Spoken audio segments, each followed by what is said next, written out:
Hello everyone, I have a story for you today. There were 4 young executives and the boss gave them all a task. The next day, the boss asked if the task was completed. But everyone was quiet because everybody thought somebody would do it. Anybody could have done it. It was an easy task. But nobody actually did it. Did you notice the words everybody, somebody, anybody, nobody? Confusing, right? That's because these simple words carry powerful meanings that can make or break communication. They are called indefinite pronouns. These little words cause big problems for English learners. But after today's lesson, I'm sure you'll use them confidently and, most importantly, correctly. Hi there, I'm Naisha and today we're solving the mystery of indefinite pronouns. Let's get started. Let me start with somebody. Imagine a situation where you hear a knock on the door and say, somebody is at the door, but you don't know who exactly. That's precisely what somebody is for. Somebody is an indefinite pronoun that refers to a person who exists, but we don't specifically identify them or know them. It points to one person out of a group, but we don't know or care exactly who. Let's look at when you use somebody. First, use it when referring to an unknown person. Somebody left their umbrella in the classroom. I think somebody is knocking at the door. The second usage is use it when the person's identity isn't important. We need somebody to volunteer for this project. Somebody should clean up this mess. And third, it can indicate an important or influential person. He thinks he's somebody special. She wants to be somebody in the music industry. Now, 3 important things to note while using somebody. First, somebody is always singular, so it takes singular verbs. For example, somebody is coming to dinner and not somebody are coming. You got it? Second, when using pronouns to refer back to somebody, modern English often uses they, their, and them. For example, if somebody calls, tell them I'll call back. And finally, somebody can be followed by an adjective. I need to talk to somebody knowledgeable about computers. Knowledgeable is an adjective. I hope now you know how to correctly use somebody. Next, let's look at nobody. It's the negative form of somebody, and it's incredibly useful in everyday English. Have you ever walked into an empty room and said, well, there's nobody here? Or maybe you've asked a question and heard, nobody knows the answer. That's exactly when nobody is used. Nobody means not any person or no one. First, use it to indicate that no person is present or exists in a situation. Nobody came to the party. There was nobody at the reception desk. Second, use it to show that not a single person did or knows something. Nobody told me about the meeting. Nobody can solve this difficult problem. And third, it can be used to emphasize complete absence or lack of importance. For instance, He's nobody in this industry. She felt like nobody was listening to her concerns. Now, some important grammar tips while using nobody. Please take note. Nobody is always singular, so it takes singular verbs. The correct sentence would be, nobody was ready for the surprise test, and not were ready. Just like with somebody, when referring back to nobody, modern English often uses they and their. Nobody left their contact information. Next, nobody creates a negative statement, so don't use another negative word with it. For instance, look at this sentence. Nobody didn't come. That's incorrect. We don't need did not. Just say nobody came. Simple? I hope now you know how to use nobody. Now let's look at anybody. Have you ever asked, is anybody home? Or said, anybody can learn English with practice? If so, you've already been using this helpful pronoun. This word refers to any person with no limits. It doesn't specify who, just that it could be any person. We often use anybody in questions, negative statements, and when talking about possibilities. Let's understand when to use anybody. First, use it in questions when you're asking about the existence of a person. For example, is anybody waiting outside? Or, has anyone seen my keys? Second, use it in negative statements to emphasize that no person is involved. I don't think anyone knows the answer. Or, she didn't tell anybody about her promotion. And third, use it to indicate that a statement applies to any person without exception. Anybody can join this club.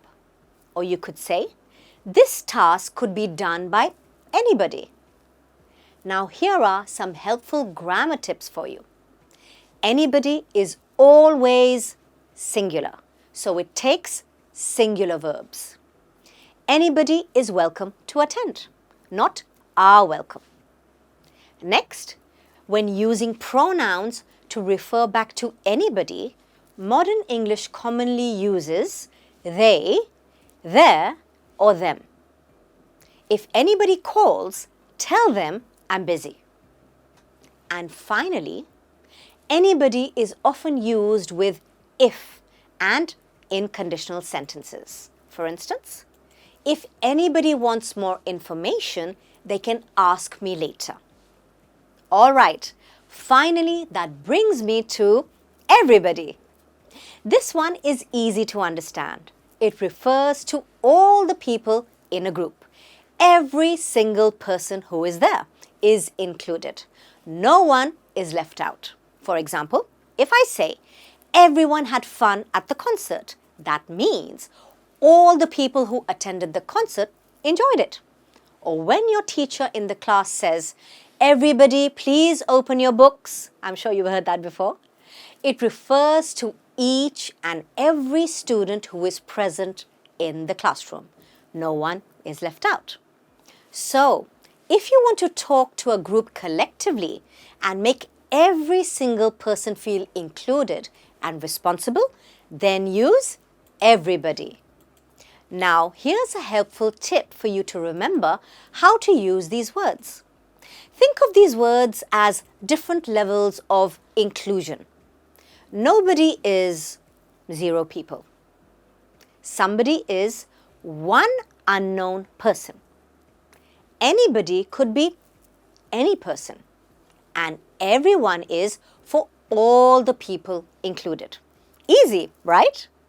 Now, let's put them all together in a fun way. Imagine you're at a meeting. the speaker says, "Somebody please take notes." But guess what? Nobody does it. Then the speaker asks, "Can anybody help with this?" But still, nobody responds. And finally, the speaker sighs and says, "All right, everybody, let's focus." See how each word plays its role? It's all about knowing when to use the right one. Let's look at some more examples to understand them better. Take a look at these sentences. Just imagine you are planning a party. Everybody is invited to the party. Now this means every single person is invited to the party. Then we have, somebody brought chocolate cake. So this means one person, though we don't know who, brought a chocolate cake. Next we have a question. Is anybody allergic to nuts? This is a question asked to all the people present at the party if they are allergic to nuts, not any specific person. And the final sentence is, nobody wanted to leave when the party ended. This means everyone had such a great time that not a single person wanted to leave. I hope you are getting a hang of the difference between these words. Now, can you think of any example using somebody, nobody, anybody, and everybody? Come on, think about it. And do drop your answer in the comments. Now, let's look at how these words also appear with one, like, someone, no one, anyone, and everyone. At first, these variations might seem tricky, but I promise they will make sense. When we write these words with one, they mean basically the same thing. But there's a subtle difference. They often feel a bit more formal or specific. Let me show you what I mean. Let's start with someone and somebody. Both refer to one unknown person, but someone can sound a little more formal. For example, at work you might say, "Someone left this package at the front desk," because it sounds a bit more professional. But among friends, you're likely to say, "Somebody left their jacket here." Then we have no one and nobody. Both again mean the same thing. There isn't a single person involved. But here's a helpful tip. No one is preferred in formal writing and speech, while nobody sounds more casual. For example, in a business email, you'd say, "No one from the team can attend the meeting," because it sounds more professional. On the other hand, at home, you can say, "Nobody wants to do the dishes." You get it? So in formal business settings, use no one instead of nobody to sound more professional and polished. Moving on to anyone and anybody. These two words are usually interchangeable.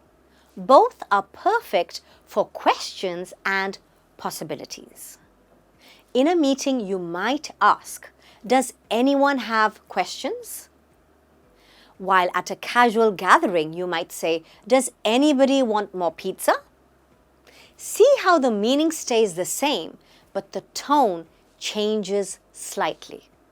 So if you want to sound more polished and proper, go with anyone. Finally, we have everyone and everybody. Both refer to all the people in a group, but everyone is a bit more formal or neutral. You'll see it more often in writing, especially in formal or professional settings. For example, "Everyone please rise" is used in a formal event. Whereas, in a casual setting like a concert, you might hear, "Everybody make some noise." So, in formal situations, use everyone. And in casual settings, use, you got it, everybody. The main difference is that no one, anyone, someone, and everyone are slightly more formal, while nobody, anybody, somebody, and everybody are more commonly used in casual conversations. But you can use both forms and they'll mean the same thing. One important rule you need to remember is that no one is always written as two words, while the others can be written as one word. So be careful with that. With that being said, we have come to the end of this lesson. I hope now you have a clear understanding of the difference between somebody, nobody, anybody, and everybody, and even their formal versions, someone, no one, anyone, and everyone. Mastering these words will help you sound more natural and confident in English. Try making sentences and share them in the comments below. And don't skip this step. It will help you in the long run. Trust me. If you want more lessons like this, make sure you let me know in the comments below. I'll see you in the next lesson. Until then, keep practicing and don't forget to like, share, and subscribe to the channel. Bye for now. Happy learning.